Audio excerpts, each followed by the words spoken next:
सारे का सारा मेरी लाश पे ऐसे पाँव रख के कहता है 35 ही मरे हैं ना, ज्यादा तो नहीं। जब उसकी तनख्वाह 1 लाख होगी, सुबह कर दे, अगर ये गाड़ी ना निकली उसके ऊपर नजरें टिका ले, उसको महल ना बनाने दे, अगर ये गाड़ी ना निकली तो मेरा सर उतार देगा। इस वक्त आप देख सकते हैं कि जावेद हाशमी साहब जो है वो मोटरसाइकिल पर यहाँ पर अडियाला जेल के सामने फैक्ट्री नाके पे पहुंच गए हैं।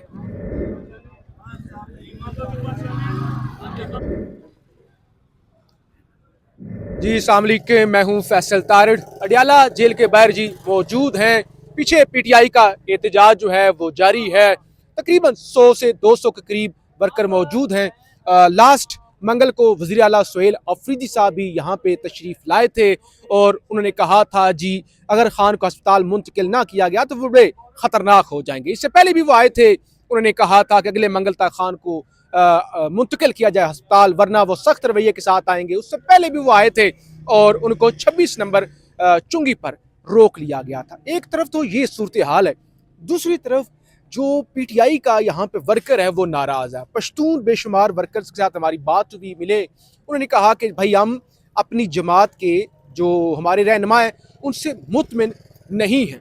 दूसरे नंबर पे मुख्तलिफ यहाँ पे खबरें गर्दिश कर रही हैं कि सुहेल अफरीदी साहब जो हैं वो गालिबन किसी के साथ जो है अपनी वो अच्छी सेटिंग जो है वो बना चुके हैं और वो किसी वक्त भी जो है अगर उनकी खान से मुलाकात होती है तो खान से मुतमिन नहीं है उनकी परफॉर्मेंस से, तो उनके ओहदे से हटाया जा सकता है, जिस तरह से गंडापुर को हटा दिया गया था। तो बेशुमार रूमर्स हैं, जाहिर है ग्राउंड पर सिचुएशन भी ऐसी ही है। मेरे साथ पीटीआई के वर्कर भी मौजूद हैं, तो इनसे जानते हैं कि क्या वाकई ही, देखिए पीछे ऐसा नहीं कि हम किसी ये पीछे पीटीआई का धरना है, फैक्ट्री नाके पर खड़े हुए हैं, तो कोशिश है कि वर्कर से पूछा जाए क्या वाकई ही ऐसी सूरत हाल है कि सुहेल अफरीदी से लेकर पीटीआई की क़यादत जो है वो वाकई ही उससे वर्कर जो है वो सेटिस्फाई नहीं है और ज़ाहिर तादाद भी फिर यहाँ पे जो दिन ब दिन कम होती जा रही है। तो समर साहब क्या कहेंगे, ये जो अभी रूमर्स हैं, जो इतलात हैं, ये जो मुख्तलिफ पीटीआई के रहनुमा और एक अभी ग्रुप भी बना है ना एक केपीके के अंदर, उन्होंने अभी मुश्ताक गनी साहब यहाँ पे मौजूद थे, उन्होंने बताया कि भाई 35 कोई एमपीए हैं, उन्होंने हलफ भी ले लिया है और उन्होंने तो यहाँ तक कहा कि अगर गंडापुर को वज़ीर आला बना दिया गया तो वो गंडापुर के साथ जाके खड़े हो जाएंगे। तो ये क्या चल रहा है, क्या आपने क्या असेस किया यहाँ पे आके? आप गिलगित बल्तिस्तान भी गए हुए थे, वहाँ पे भी आप कवरेज कर रहे थे। अस्सलाम वालेकुम। सबसे पहले तो मैं एक बात कहूँगा, ये खबरें तो चलती रहती हैं, ग्रुप बन गए, 35 लोग अलहदा हैं, 40 अलहदा, जब से मैं पैदा हुआ होश संभाली ये सब कुछ सुनते आ रहे हैं और इसी के खिलाफ तो हम खड़े हैं कि ये कौन करवाता है, जो करवाता है वो अब छोड़ दे। ठीक है, बिकने वालों को तो देख लेंगे बाद में, हम तो पहले उससे बात करें जो खरीदता है। अब वो कहता है कि मैं खरीदता हूँ तुम्हारे फायदे के लिए, ठीक है, वो मेरा कैसा फायदा?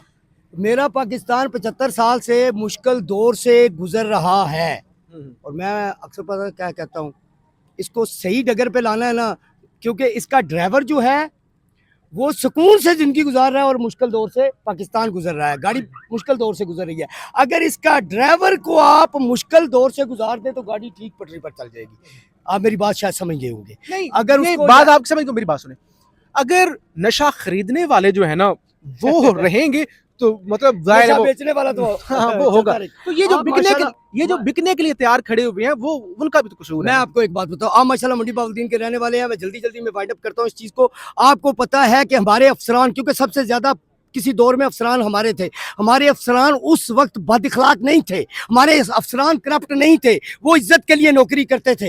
लेकिन आज ऐसा नहीं है, तो इसका मतलब इनको इस सिस्टम को करप्ट किया गया। मेरी कौम करप्ट नहीं है, जो ये कहता है कि ये कौम करप्ट है वो गलत कहता है, उसको माजी का पता नहीं या वो माजी से नजरें चुराए हुए है। बाकी बात रही केपी हुकूमत की, जो केपी हुकूमत के बारे में आपने बात की, मैं एक खूबसूरत बात यहाँ पे कहता हूँ कि देखें, ये पीटीआई है जो अपने लोगों का भी एहतसाब करती है। लोग कहते हैं ये गालियां देते हैं, ये बदतमीजी करते हैं, हालांकि हम गालियां नहीं देते, हम उनको उनका चेहरा दिखाते हैं। हम तो अपनों को भी नहीं छोड़ते। अभी मैं नारायण कागान के रास्ते से आ रहा हूँ, गिलगित बल्तिस्तान से। अभी मैंने मैसेज दिया है इसको शफी जान को कि मैं आज तो आपको ऑफ द रिकॉर्ड बता रहा हूं, लेकिन अगर ये काम ना हुआ तो मैं ऑन द रिकॉर्ड बात करूंगा। कौन सी? वहां पे एक पुल है, छोटा सा आबशार के ऊपर पुल, वो रोज टूट जाता है, 4-4 दिन वो पुल खड़ा नहीं होता। आबशार का पुल है, दरिया का पुल नहीं है। 1 घंटे में पाकिस्तान इसको खड़ा कर सकता है। अच्छा, वो केपी वाले कहते हैं ये मरकज के अंडर आता है, आप मरकज वालों से सवाल करें तो वो कहेंगे केपी के अंडर आता है। क्यों? किससे तकलीफ में कौन है? आम पाकिस्तानी।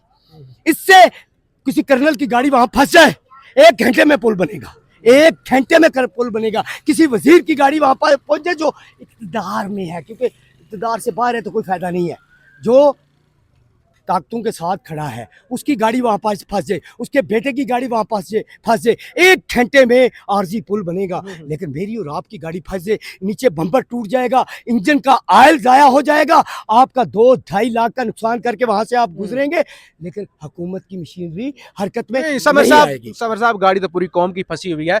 ये बताएं कि ये निकलेगी उस वक्त जब इसके ड्राइवर को फंसाएंगे, जब इसके ड्राइवर की हालत मुझसे बुरी होगी, जब उसकी तनख्वाह 1 लाख होगी, सुबह करते, अगर ये गाड़ी ना निकली उसके ऊपर नजरें टिका ले, उसको महल ना बनाने दे, अगर ये गाड़ी ना निकली तो मेरा सर उतार देगा। जब तक वो अरबों रुपए कमा रहा है तो ये गाड़ी कैसे निकलेगी, कैसे गरीब का बच्चा खुशहाल होगा।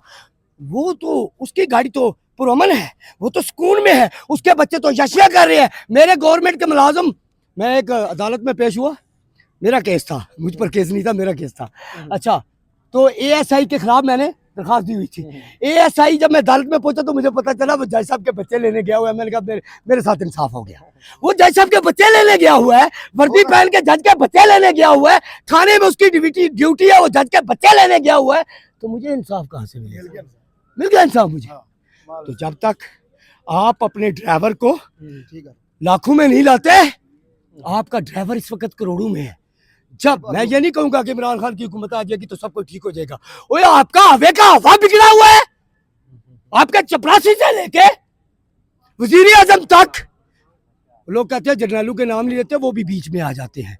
आपका ब्यूरोक्रेट सारे का सारा मेरी लाश पे ऐसे पाँव रख के कहता है 35 ही मरे हैं ना, ज्यादा तो नहीं, 40 ही मरे हैं ना। ये तो होता रहता है, 25 करोड़ का मुल्क है, 100-150 बंदा तो ऐसे ही मर जाता है, ये तो होता रहता है। मैं अक्सर कहता हूँ यार, वो जो मरा है वो माँ का शहजादा है, वो माँ का वजीर आज़म है। आप देख नहीं रहे मेरे कश्मीर में क्या हो रहा है। मैं यहाँ पे वाज़ह करता चलूँ, मैं मंडी बावलदीन का रहने वाला हूँ, मंडी जेलम सराय आलमगीर।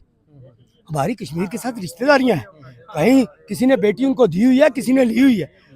आज आप कैसे जस्टिफाई कर सकेंगे अगर हिंदुस्तान वाले जम्मू कश्मीर पर जुल्म करते हैं तो कैसे आप उसकी मजम्मत करेंगे? मेरा वजीर आज़म किस मुंह से मजम्मत करेगा?